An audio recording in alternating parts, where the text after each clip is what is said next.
사랑하는 한빛교회 성도 여러분, 건강하게 잘 지내고 계시나요? 아침과 저녁에는 꽤 쌀쌀한 날씨인데 이번 주에는 훈련까지 앞두고 있다니 다들 몸도 마음도 무거울 것 같네요. 오늘은 여러분들이 모여서 예배를 드릴 수 있다고 해서 감사하면서 여단 군목 김상민 목사님께서 예배를 인도하시도록 계획했습니다만 돌발 상황으로 여러분들만 예배를 드리게 되었습니다. 묵상할 말씀은 시편 37편 23절에서 34절까지의 말씀으로 먼저 읽고 의인의 삶과 구원이라는 제목으로 묵상하며 풍성한 은혜를 누리기 원합니다. 제 성경으로는 구약 성경 829쪽입니다. 제가 읽을 테니 여러분들도 함께 읽으시거나 경청하시면 되겠습니다. 23절 말씀입니다. 여호와께서 사람의 걸음을 정하시고 그의 길을 기뻐하시나니 그는 넘어지나 아주 엎드러지지 아니함은 여호와께서 그의 손으로 붙드심이로다. 내가 어려서부터 늙기까지 의인이 버림을 당하거나 그의 자손이 걸식함을 보지 못하였도다. 그는 종일토록 은혜를 베풀고 꾸어주니 그의 자손이 복을 받는도다. 악에서 떠나 선을 행하라. 그리하면 영원히 살리니 여호와께서 정의를 사랑하시고 그의 성도를 버리지 아니하심이로다. 그들은 영원히 보호를 받으나 악인의 자손은 끊어지리로다. 의인이 땅을 차지하며 거기서 영원히 살리라. 의인의 입은 지혜로우며 그의 혀는 정의를 말하며 그의 마음에는 하나님의 법이 있으니 그의 걸음은 실족함이 없으리로다. 악인이 의인을 엿보아 살해할 기회를 찾으나 여호와는 그를 악인의 손에 버려두지 아니하시고 재판 때에도 정죄하지 아니하시리로다. 여호와를 바라고 그의 도를 지키라. 그리하면 내가 땅을 차지하게 하실 것이라. 악인이 끊어질 때에 내가 똑똑히 보리로다. 아멘. 사랑하는 한빛교회 성도 여러분, 여러분들은 삶 속에서 여러분들의 경우에 나는 하나님을 믿고 사는데 왜 이런 어려움이 오는가? 또 어떤 특정인은 하나님을 믿기는커녕 인간적으로도 평판이 좋지 못한 듯한데 왜 저런 권력이나 재물, 명예를 누리고 사는가라는 의문을 가지신 적들이 있습니까? 오늘은 그런 의문에 대하여 본문 말씀에서 그 해답을 찾아볼까 합니다. 먼저 어떤 사람이 의인인지 살펴보십시다. 로마서 3장 10절 말씀을 보니 기록된 바 의인은 없나니 하나도 없으며 라고 말씀합니다. 이 말씀은 시편 14편 1절 이하의 말씀이나 시편 53편 1절 이하의 말씀을 인용하고 있는데 마음에 하나님이 없다고 하는 어리석은 사람들이 많으며 하나님을 찾는 자는 없고 악을 행하는 자는 있는데 선을 행하는 자는 없다는 말씀을 공의하고 있습니다. 그렇습니다. 아담의 범죄 이후로 인간은 모두 하나님 앞에 죄인입니다. 그렇다면 하나님이 찾으시는 의인은 어떤 사람입니까? 로마서 3장 28절에 보니 사람이 의롭다 하심을 얻은 것은 율법의 행위에 있지 않고 믿음으로 되는 줄 우리가 인정하노라 하셨으니 결국 의인이란 예수 그리스도를 구주로 믿고 하나님을 경외하며 사는 사람을 가리킨다고 봅니다. 바로 예수 믿으며 사는 여러분이 의인입니다. 오늘 말씀에서 우리가 기억해야 할 첫 번째는 의인의 삶에도 어려움이 있다는 23절과 24절의 말씀입니다. 왜 그렇습니까? 24절에서 그는 넘어지나라고 말씀하고 있는데 이것은 하나님을 믿고 사는 사람도 실패나 어려움을 당할 수 있다는 것입니다. 그 좋은 예가 욥의 고난입니다. 또 32절에는 악인이 의인을 엿보아 살해할 기회를 찾으나라고 말씀하여 하나님을 모르는 자들이 또는 하나님을 부인하는 자들이 하나님을 믿는 자들을 핍박하며 심지어 그 생명을 해치기까지 하는 일은 가인이 아벨을 죽인 이래 지금까지 계속 사행되어 오고 있는 일입니다. 이런 고난은 스데반 집사님의 죽음을 통해 분명하게 볼 수 있습니다. 사랑하는 성도 여러분, 우리는 예수 믿고 살면서 주 안에서 행복을 누리기 원합니다. 그래서 기도할 때도 하나님의 지켜주심을 바라며 항상 기도합니다. 하지만 하나님의 경륜은 우리가 쉽게 헤아릴 수 없으므로 어려움이 닥친다고 낙심하거나 좌절해서는 안 됩니다. 그 이유를 오늘 말씀 중에서 밝혀주고 있는데 23절 말씀을 보십시오. 여호와께서 사람의 걸음을 정하시고 그의 길을 기뻐하시나니라고 하십니다. 여기에서 사람은 바로 의인을 가리킵니다. 그리고 걸음은 의인의 생활 방식과 삶의 과정을 의미합니다. 그렇다면 23절 말씀은 하나님께서 의인의 모든 삶의 과정에 개입하셔서 그를 지도하고 인도하시며 지켜주신다고 약속하고 계시는 것입니다.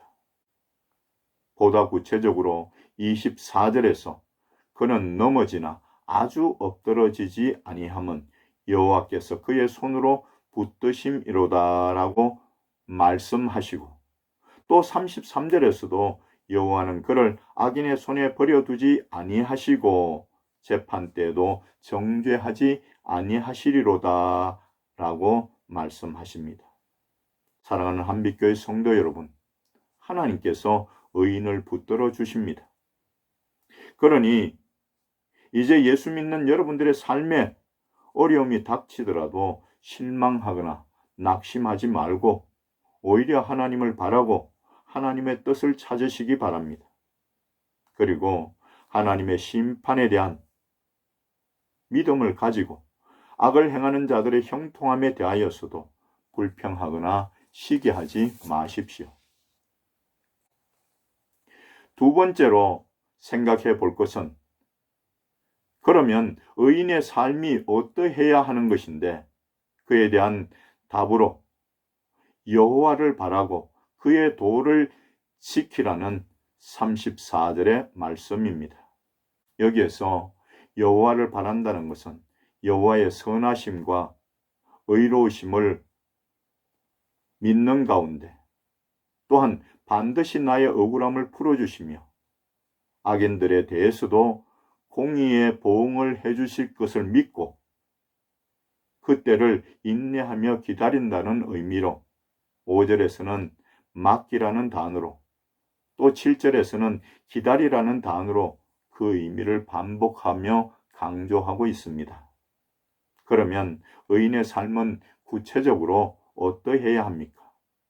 우선 34절에서는 그의 도를 지키라고 말씀합니다. 성도의 삶에서 하나님의 말씀에 순종하는 것이 하나님과 친밀하게 교제하며 하나님의 은혜를 누리는 가장 좋은 방법입니다. 그런데 그렇게 하려면 우선 성도의 마음에 하나님의 법이 있어야 한다고 31절에서 말씀하는데 여기서 하나님의 법은 하나님의 모든 말씀을 의미합니다. 왜냐하면 하나님의 말씀은 인간의 삶을 생명의 길로 인도하는 불변의 진리입니다. 그래서 시편 119편 105절에서는 주의 말씀은 내 발의 등이요 내 길의 빛이니이다 라고 말씀하십니다. 우리가 하나님의 말씀을 묵상하며 힘써서 지키면 어두운 밤 같은 세상에서 살지라도 등인 말씀이 비추어 주므로 빛인 말씀이 밝혀 주므로 실족하지 않고 살아갈 수 있다는 것입니다. 그리고 시편 119편 11절 말씀에서는 더 구체적으로 교훈하시는데 내가 주께 범죄하지 아니하려 하여 주의 말씀을 내 마음에 두었나이다 라고 말씀하십니다. 결국 하나님께서 싫어하시는 죄를 범하지 않기 위해서 우리 마음에 하나님의 말씀을 둘 수 있도록 가까이 두고 읽고 듣고 묵상하고 지키며 살아야 한다는 말씀입니다. 그리고 27절에서는 종일토록 은혜를 베풀고 구워주니라고 말씀합니다. 우리는 일반적으로 평안해야 이웃을 돌아볼 수 있는 마음의 여유를 가집니다. 그때는 연약한 이들 돌아보거나 성도들을 챙깁니다. 그러나 어려움이 닥치면 여유가 없어지고 이웃의 어려움을 외면합니다. 그런데 오늘 말씀을 보니 오히려 이러한 때, 즉 어려울 때 은혜를 베풀고 구워줄 수 있어야 합니다. 물론 그 힘은 하나님이 계속 공급해 주실 것입니다. 또 30절 말씀에서 의인의 입은 지혜로우며 그의 혀는 정의를 말하며 라고 합니다. 성경에서 지혜란 하나님을 경외하며 그분의 뜻을 따르는 삶입니다. 또 정의란 하나님의 말씀에 맞는 정직함과 선함을 의미합니다. 무엇보다도 이렇게 살아야 하는 것은 바로 여호와께서 정의를 사랑하시고라는 28절의 말씀 때문입니다. 하나님이 정의를 사랑하시기 때문에 우리는 그 하나님께서 주신 말씀의 지혜를 말하고 또 정의를 말하며 정의를 이루기 위해 힘쓰며 살아야 한다는 것입니다. 사랑하는 성도 여러분, 의인의 삶, 즉 성도의 삶에는 하나님의 말씀이 우선적이고 절대적입니다. 그런데 우리는 말씀을 인용하고 위로받고 은혜를 누리기 원하면서도 과연 그 말씀을 얼마나 가까이 하고 있습니까? 여러분들은 말씀을 매일 읽으십니까? 순간순간 기억하며 묵상하십니까? 심지어 제가 여러분들에게 한빛교회 단톡방에 올리는 말씀과 또 그 말씀을 노래로 만든 찬양을 들으시면서 묵상하십니까? 틈만 나면 휴대폰을 들고 쏟아지는 정보를 검색하며 살펴보지만 과연 그 절반만큼의 시간이라도 하나님의 말씀을 읽거나 듣거나 하십니까? 여러분, 믿음은 피상적인 것이 아니라 실제적이고 또 삶으로 이어져야 하는 것입니다. 마지막으로 하나님은 의인들에게 복을 주신다고 말씀합니다. 우선 그 복들 중에는 그의 자손이 복을 받는다고 말씀하고 계십니다. 25절 하반절 말씀에서는 그의 자손이 결식함을 보지 못하였도다 라고 하시고 26절 하반절 말씀에서는 그의 자손이 복을 받는도다 라고 분명하게 말씀하십니다. 성도 여러분, 이 세상의 대부분의 부모들은 그저 자식들이 잘 되기를 바라는 마음으로 살고 있습니다. 이것이 보편적인 부모들의 마음입니다. 여러분들 중에도 이런 사실을 실감하시는 분들이 있으실 것이고 또 언젠가는 느끼실 것입니다. 그렇다면 우리가 하나님을 경외하며 하나님의 말씀에 순종하며 사는 것이 바로 자신을 위하고 또 자손들을 위한 가장 좋은 방법임을 기억해야 합니다. 또 한 가지는 29절에 의인이 땅을 차지함이여와 34절 중반절에 내가 땅을 차지하게 될 것이라는 말씀입니다. 여러분, 집 없는 사람들이 가장 갈망하는 것이 땅 아닙니까?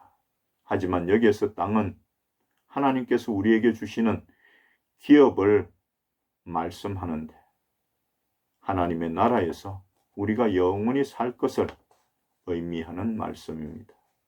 그리고 마지막으로 하나님이 의인을 악인에게서 구원하신다고 약속하십니다. 33절에서는 여호와는 그를 악인의 손에 버려두지 아니하시고 라고 하십니다. 그리고 40절에는 여호와께서 그들을 도와 건지시되 악인들에게서 건져 구원하심은 그를 의지한 까닭이로다 라고 말씀하십니다. 현실적으로 악인의 세력이 의인의 세력보다 커서 의인이 오히려 해를 당할 수 있습니다.